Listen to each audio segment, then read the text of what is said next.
subscribe our KC Trichy YouTube channel. Like, share, and ஆண்டவர் உங்களோடு இருப்பாராக. ஆன்மாவோடும் இருப்பாராக. இது மார்க் எழுதிய நற்செய்தியிலிருந்து வாசகம். ஆண்டவரே மாட்சி உமக்கே. அதிகாரம் 4 இறைவசனங்கள் 35 41 முடிய. அன்றொரு நாள் மாலை நேரம் இயேசு சீடர்களை நோக்கி, அக்கரைக்கு செல்வோம், வாருங்கள் என்றார். அவர்கள் மக்கள் கூட்டத்தை அனுப்பிவிட்டு படகில் இருந்தவாறே அவரை கூட்டி சென்றார்கள். வேறு படகுகளும் அவருடன் சென்றன. அப்பொழுது ஒரு பெரும் புயல் அடித்தது. அலைகள் படகின் மேல் தொடர்ந்து மோத அது தண்ணீரால் நிரம்பி கொண்டிருந்தது. அவரோ படகின் பிற்பகுதியில் தலையணை வைத்து தூங்கி கொண்டிருந்தார். அவர்கள், போதகரே, சாகப் போகிறோமே, உமக்கு கவலை இல்லையா என்று சொல்லி அவரை எழுப்பினார்கள். அவர் விழித்தெழுந்து காற்றை கடிந்து கொண்டார். கடலை நோக்கி, இறையாதே, அமைதியாயிரு என்றார். காற்று அடங்கியது, மிகுந்த அமைதி உண்டாயிற்று. பின் அவர் அவர்களை நோக்கி, ஏன் அஞ்சுகிறீர்கள்? உங்களுக்கு இன்னும் நம்பிக்கை இல்லையா என்று கேட்டார். அவர்கள் பேரச்சம் கொண்டு, காற்றும் கடலும் இவருக்கு கீழ்ப்படுகின்றனவே, இவர் யாரோ என்று ஒருவரோடு ஒருவர் பேசிக்கொண்டார்கள். இது கிறிஸ்து வழங்கும் நற்செய்தி. கிறிஸ்துவே உமக்கு புகழ்.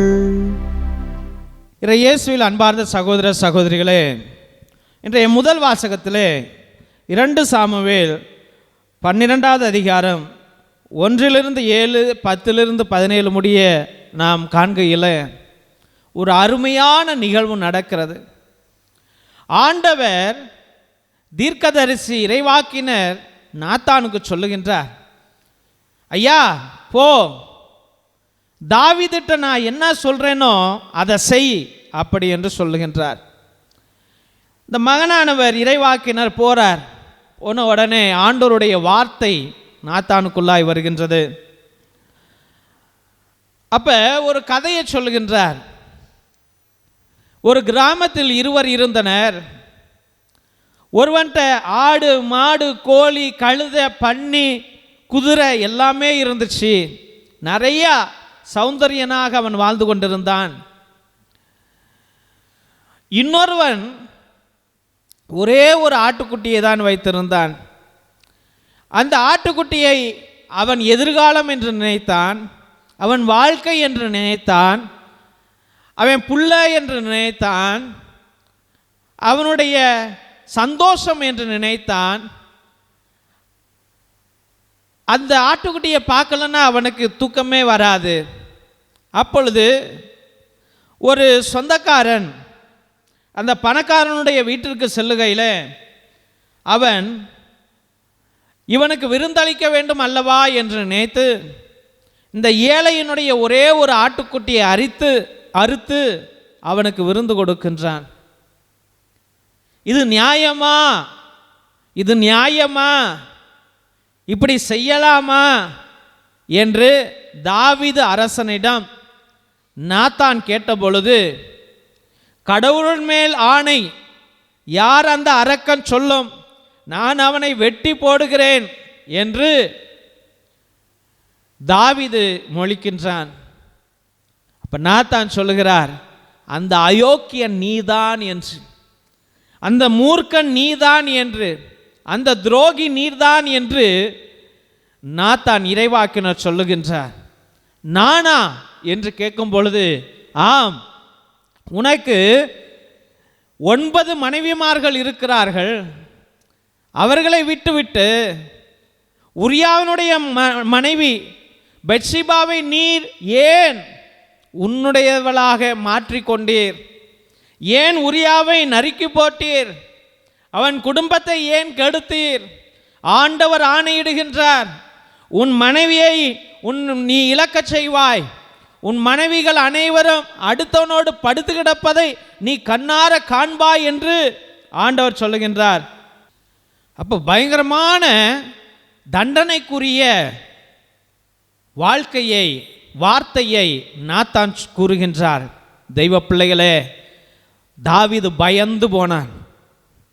ஐயோ, நான் பாவம் செய்து விட்டேன், ஐயோ நான் என் ஆணவத்திலும் காம எண்ணத்திலும் நான் பாவம் செய்து விட்டேன் என்று கண்ணீர் விடுகின்றான்.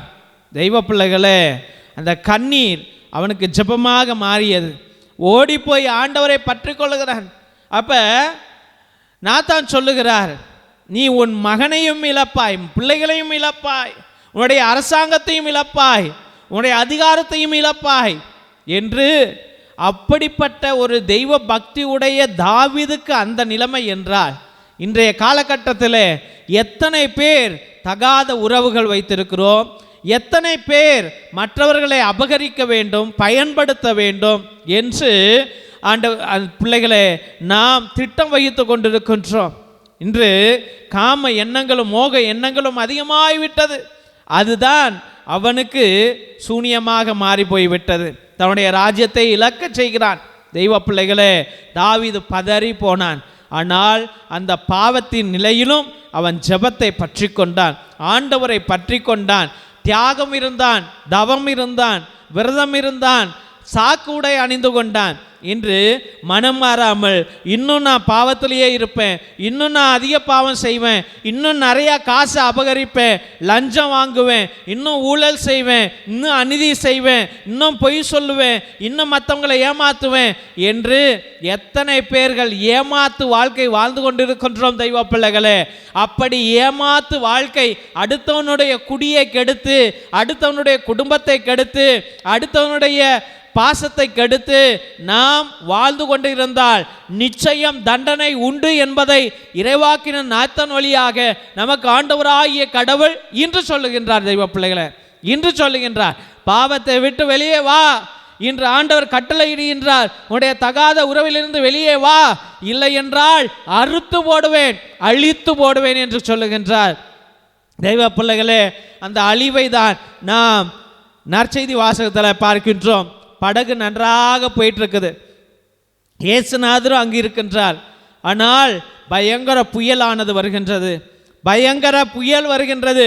அந்த அலையானது அந்த படகிலே வந்து வீசுகிறது, படகு தத்தளிக்கின்றது, படகு மூழ்க போகிறது. இந்த பிள்ளைகள் அனைவரும் மூழ்க போகிறார்கள். பயம் வந்துவிட்டது, பதட்டம் வந்துவிட்டது.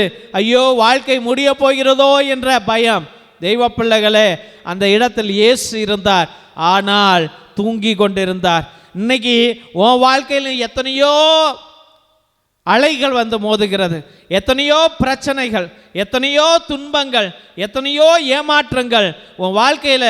நீ நினச்சிட்ட, ஐயோ செத்து போகலாம், ஐயோ தூக்க மாட்டிட்டு செத்து போகலாம், ஐயோ மருந்து குடிச்சு செத்து போகலாம், ஐயோ இனிமேல் வாழ்ந்தே பிரயோஜனம் இல்லை என்று உன்னுடைய உடலையும் கூட நீ சபித்து கொண்டு வாழ்ந்து கொண்டிருக்கின்றாய். உன்னுடைய குடும்பத்தை சபிக்கின்றாய், உன்னுடைய பிள்ளைகளை சபிக்கின்றாய், உன்னுடைய தொழிலை சபிக்கின்றாய், உன்னுடைய வியாபாரத்தை சமைக்கின்றாய். அதனால தான் வருமானம் வரமாட்டேங்குது, தோல்வி மேலே தோல்வி. நீ எதுக்கு சபிக்கிற? நீ ஆசீர்வாத பிள்ளை, நீ ஆசீர்வாத பிள்ளை, நீ எல்லாத்தையும் ஆசீர்வதிக்கணுமே ஒழிய கெட்ட வார்த்தைகள் வருது. சில பேர் வாயை திறந்தாவே புழுவா சொல்லிட்டு இருப்பாங்க. எப்போ பார்த்தாலும் குடிச்சிக்கிட்டு, சிகரெட்டு குடிச்சிட்டு, மது குடிச்சிக்கிட்டு இருப்பாங்க. அப்போ வாழ்க்கையில் நீ எதை சாதித்து கொண்டிருக்கின்றாய்? நீ சாபத்தை சாதித்து கொண்டிருக்கின்றாய். நீயும் அழிந்து போவாய், உன் குடும்பத்தையும் நீ அழிக்கிற, நீயும் உருப்பிட மாட்டேங்கிற, அடுத்தவனையும் உருப்பிட விட மாட்டேங்கிற. அப்போ இப்படிப்பட்ட வாழ்க்கையில இயேசு இருப்பார்? இப்படிப்பட்ட வாழ்க்கையை தேவன் ஆசீர்வதிப்பார்? நம்ம எல்லாம் மூழ்கி போயிடுவோம் தெய்வ பிள்ளைகளே. அப்போ அந்த பிள்ளைகள் துன்பம் வரும்போது, கஷ்டம் வரும்போது என்ன செய்தார்கள்? இயேசுநாதரை பற்றி கொண்டார்கள், எழுப்பி விட்டார்கள், அவரோடு இருந்தார். அவர்களோடு இருந்தார். அவர்களை எழுப்பி விட்டார்கள். இன்னைக்கு ஆண்டவர் நம்மள்கிட்ட இல்லையா, நம்மளோடு இருக்கிறார், நம்ம பக்கத்திலேயே இருக்கிறார், நம்முடைய உடலுக்குள்ளாய் இருக்கிறார், நம்முடைய ஜீவனுக்குள்ளாய் இருக்கிறார், என் குடும்பத்துக்குள்ளாய் இருக்கிறார், நான் செய்கிற இடங்களெல்லாம் இருக்கின்றார், நான் செய்கிற தொழிலில் இருக்கின்றார், நான் படிக்கிற படிப்பில் இருக்கின்றார். அவர் ஞானமாய் இருக்கின்றார், அவர் சக்தியாக இருக்கின்றார், அவர் வல்லமையாக இருக்கின்றார். அதனால் தேவனை புரிந்து கொண்டு நாம் இந்த துன்ப வேலையிலிருந்து, ஐயோ செத்து போலாம் நீ நினைச்சி அது முட்டாள்தனம். ஆண்டவர் உன்னை வாழ வைப்பார், உயர்த்துவார், கோடி கோடிக்கு அதிபதியாக மாற்றுவார். சொத்துக்கள் எல்லாம் சேரும், உன்னுடைய நஷ்ட வாழ்க்கையெல்லாம் துளைந்து போகும், உன்னுடைய கஷ்ட காலங்கள் எல்லாம் காணாமல் போய்விடும். ஆண்டவர் புதுமையான வாழ்க்கை உனக்கு கொடுப்பார். நீ புது படைப்பாய் மாறுவாய். நீ தான் ஆசீர்வாதம். இந்த உடலை நீ பெற்றுக்கொண்டதே அதே பெரிய ஆசீர்வாதம். அந்த உடலை தேவனுடைய ஆலயமாக மாற்று. தேவன் என்றும் உன்னை ஆசீர்வதிப்பார். கண்களை மூடி ஜெபிப்போம். என் உன்னத பிதாவே, கர்த்தவாகிய கர்த்தாவே, ராஜாதி ராஜாவே, அந்நாளிலே தாவீது பாவம் செய்தான். உரியா மனைவி பெத்ஷிபாவை அவன் பற்றி கொண்டான், உரியாவை கொன்று போட்டான். வாழ்க்கையில பயங்கரமான பாவம். தெய்வ கர்த்தாவே, இறைவாக்கின நாத்தான் வழியாக சென்று எச்சரித்தீரே ஆண்டவரே, அவனை கதி கலங்க செய்தீரே சுவாமி. எஸ் அப்பா, அவன் நடுங்கி போனான். என் வாழ்க்கையை இழந்துட்டேனா, என் குடும்பத்தை இழந்து விடுவேனா, என் ராஜ்யத்தை, என் அதிகாரத்தை, என் பணத்தை, என்னுடைய பேரை புகழை இழந்து விடுவேனா என்று அவன் பயப்பட்டு உன்னை பற்றி கொண்டானே ஆண்டவரே. நன்றி சுவாமி. இந்நாளிலே ஆண்டவரே, எத்தனையோ பேர் ஆண்டவரே அப்பா பாவத்தின் மேலே பாவம், தகாத உறவுகளின் மேலே தகாத உறவுகள், காம எண்ணங்கள், மோக ஆசைகள், குடி பழக்கங்கள், ஆண்டவரே வெறுப்புகள், பொறாமைகள், ஆண்டவரே விட்டு கொடுக்கிற மனத்தன்மை இல்லாமல், ஆண்டவரே மன்னிக்கிற மனத்தன்மை இல்லாமல் அந்த பிள்ளைகள் ஆண்டவரே பெரிய சாத்தானை போல வாழ்கிறார்களே ஆண்டவரே. பாவ வாழ்க்கைக்குள்ளாயே இருக்கிறார்களே ஆண்டவரே. அந்த பிள்ளைகளை நீர் வெளியே எடுக்கும்படியாக ஜெபிக்கிறோம் ஐயா. அந்த பாதாள குழியிலிருந்து அந்த பிள்ளைகளை நீர் எழுப்பும்படியாக ஜெபிக்கிறோம் ஆண்டவரே. அந்த பாவப்பட்ட வாழ்க்கையிலிருந்து நீர் எழுப்பும்படியாக ஜெபிக்கிறோம் ஆண்டவரே. ஏசப்பா, தாவீதுக்கு ஆண்டவரே அவன் கண்ணீரை துடைத்து அவன் ஜெபத்தை ஏற்றுக்கொண்டு மறுவாழ்வு கொடுத்தீரே. ஆனால் பாவத்தின் நிமித்தம் அந்த குழந்தையை அழித்து போட்டீரே ஆண்டவரே. ஏசப்பா, இன்று இந்த பிள்ளைகளுக்கு எதெல்லாம் இந்த பிள்ளைகள் பரிசுத்தமாக வாழ தடையாக இருக்கிறதோ ஆண்டவரே, இந்த பிள்ளைகளுடைய ஆத்துமாக்களை அழிக்க எந்த ஒரு ஆண்டவரே லஞ்ச எண்ணங்களாலும், பொய் எண்ணங்களாக இருந்தாலும், ஆண்டவரே விட்டு கொடுக்காத மனத்தன்மை இருந்தாலும் ஆண்டவரே எல்லாம் அழிந்து போகட்டும் சுவாமி. ஏசப்பா, பாவத்தின் நிமித்தம் வந்தவை பாவத்திலேயே ஓடி போட்ட ஆண்டவரே, உன் பிள்ளைகளை பரிசுத்தமாக்க வேண்டும் என்று ஜெபிக்கிறோம் ஐயா. ஏசப்பா, படகுல ஆண்டவரே நீர் இருந்த பொழுது அந்த சீடர்கள் உன்னோடு வந்தார்கள் ஐயா. ஆனால் பயத்தோடு வந்தார்கள் ஐயா. ஆண்டவரே நம்பிக்கை இல்லாமல் வந்தார்கள் ஐயா. இன்னைக்கு எத்தனையோ பேரு நான் கிறிஸ்டியன், நான் ஆண்டவரே இயேசுவை நேசிக்கிறேன் என்று ஆண்டவரே சொல்லிக் கொள்கிறோமே ஒழிய ஆண்டவரே முழு விசுவாசம் இல்லை ஆண்டவரே, முழு நம்பிக்கை இல்லை ஆண்டவரே. அப்பா, நீர் எங்க படகுல, எங்க குடும்பத்துல, எங்களுடைய வாழ்க்கையில, என் தொழில, என் எண்ணத்துல நீ வருகிறீர் என்று ஆண்டவரே உணராமல் இருந்து கொண்டிருக்கிறேனே சுவாமி. ஏசப்பா, இந்த உடலை உமக்கு சொந்தமாக்கி கொள்ள உம்மிடம் இறைஞ்சு மன்றாடுகிறேன் ஆண்டவரே. ஏசப்பா, அந்த படகுல தத்தளித்த பிள்ளைகள் துன்பத்திலும் வேதனையிலும் கஷ்டத்திலும் கடனிலும் ஆண்டவரே திருமண பிரச்சனையிலும் குழந்தை இல்லாமலும் வேலை இல்லாமலும் பணம் இல்லாமலும் வருமானம் இல்லாமலும் தொழில் வளர்ச்சி அடையாமலும் எத்தனையோ பிள்ளைகள் இன்று கண்ணீரோடு இருக்கிறார்கள். ஐயோ செத்து போலாமே என்று நினைக்கிறார்கள் ஆண்டவரே. ஐயோ என் பிள்ளை வாழ்க்கையை நினைச்சாவே செத்து போலான்னு நினைக்கிறேனே ஆண்டவரே. கண்ணீரோடு இருக்கிற எல்லா பிள்ளைகளுக்கும் இன்றே விடுதலையை கொடுங்க ஆண்டவரே. ஆண்டவரே, நீர் எங்கள் படகில இருக்கிறீரே, நீங்க எழும்புங்க அப்பா. ஆண்டவரே, நீர் எழும்பி ஆண்டவரே இவர்களுக்கு துன்பம் கொடுக்கின்ற எல்லா அசுத்த ஆவிகளையும், செய்வினை மாய மந்திர தந்திரங்களையும், ஏவல்களையும், பிசாசுகளையும், தகடுகளையும், தாயத்துகளையும், ஜாதகத்தையும், ஆண்டவரே ராசியையும் ஆண்டவரே நீர் அகற்றி போடும்படியாக ஜெபிக்கிறோம் ஐயா. மூட நம்பிக்கைகளை அகற்றி போடுங்க, நம்பிக்கை இல்லா தன்மையை அகற்றி போடுங்க, பயத்தை அகற்றி போடுங்க. வாழ்க்கையில பிரகாசத்தை நீர் பொழிய வையுங்க ஆண்டவரே. இயேசுவே, இந்த அற்புதம் இன்றே நடக்கட்டும், இப்பொழுதே நடக்கட்டும் ஆண்டவரே. இந்த குடும்பத்தில் நடக்கட்டும், இந்த மகனுக்கும் இந்த மகளுக்கும் நடக்கட்டும். எல்லா துதிகர மகிமை உமக்கே என்று அருமையான பிள்ளைகளை உடைய பரிசுத்தமான கல்வாரி பாதத்திலே சமர்ப்பித்து ஜெபிக்கிறோம் எங்கள் ஜீவனுள்ள நல்ல பிதாவே. ஆமென், ஆமென், ஆமென்.